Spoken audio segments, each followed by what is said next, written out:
So tell me, what is your name and what is your job? So I'm Danilo Campos, and I'm a freelance mobile interaction designer / developer.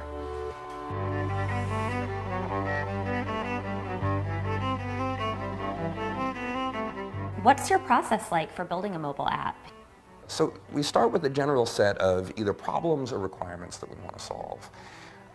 And then what I'll do is I'll sit down with some pencil and paper and I'll sketch out the gist of what I think the application should flow like. So before any code gets written, I really think that prototyping in some form or another is really important, because what you can do is kind of feel the app working under your fingers on a piece of glass with all of the constraints that come from, this little screen in your hands, before you commit to writing a bunch of code that may not actually work.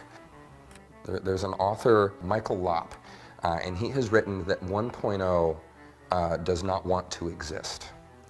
And he's right. 1.0 will fight you at every step of the way not to come into existence. And that fight is so fun for me.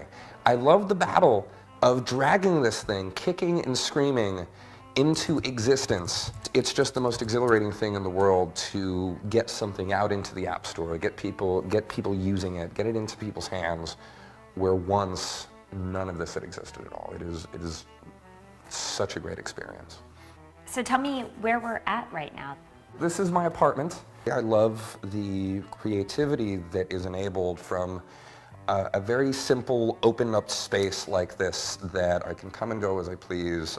My day is structured the way I want to structure it, and if I want to write code at 2 a.m., I can totally do that.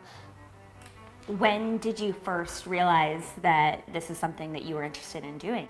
I quit my job in the middle of 2009. This is like the middle of the financial crisis.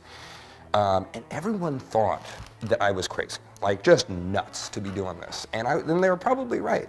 But what I thought was, if I wanted to get into this, I was going to have to hire myself first. So I built a series of iOS projects for myself. I sold them in the App Store, and that kept me solvent between that and my savings for about 7 months. I was 2 weeks from homelessness. And I always thought that, like, if you don't look homelessness like straight in the eye, you aren't taking enough risks for your career, probably.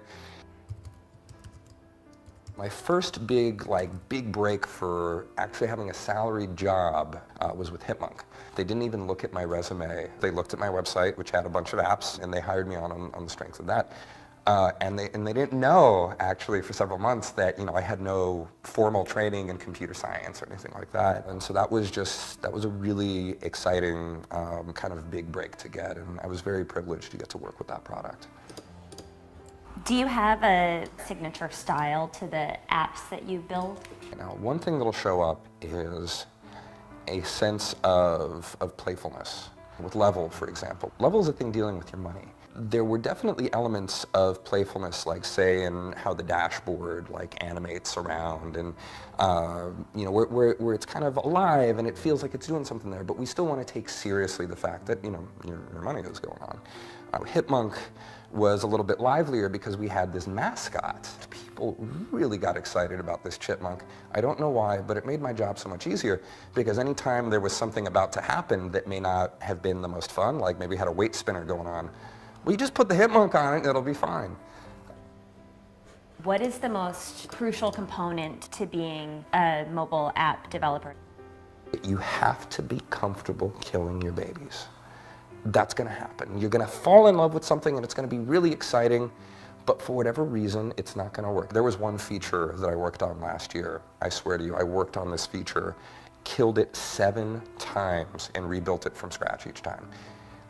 It happens, but it's important, because if you don't do it, some other person will, and they have the same opportunity you do on the App Store to get bought. So you gotta work it.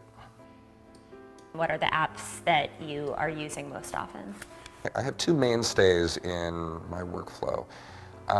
There's Xcode, obviously, and its suite of related apps that allow you to do the development. And I love Sketch for doing UI work. It's all vector-based.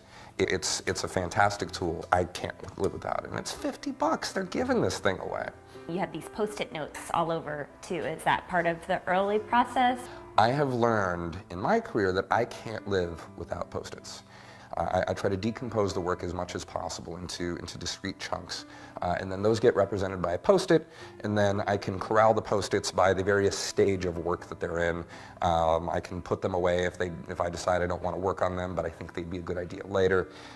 It's an easy way for me to keep track of the chunks of idea floating around in my head, essentially. What are your must-haves for your workspace? What enables you to get into the zone? I absolutely need like a larger screen than what you can get on a laptop. And I do a lot of planning actually by going for a walk. If I'm stuck on a problem, it's really beneficial to have a great set of surroundings where I can go for 30 minutes and just think as I walk around. What's the best part of being a freelance mobile designer developer in San Francisco in the tech industry right now?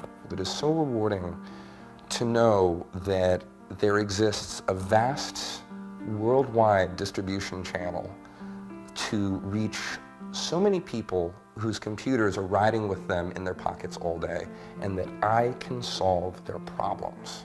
It's so rewarding to know that so many people can be reached by whatever clever thing I can come up with to make their world slightly easier. That's just the best damn job anyone could ask for.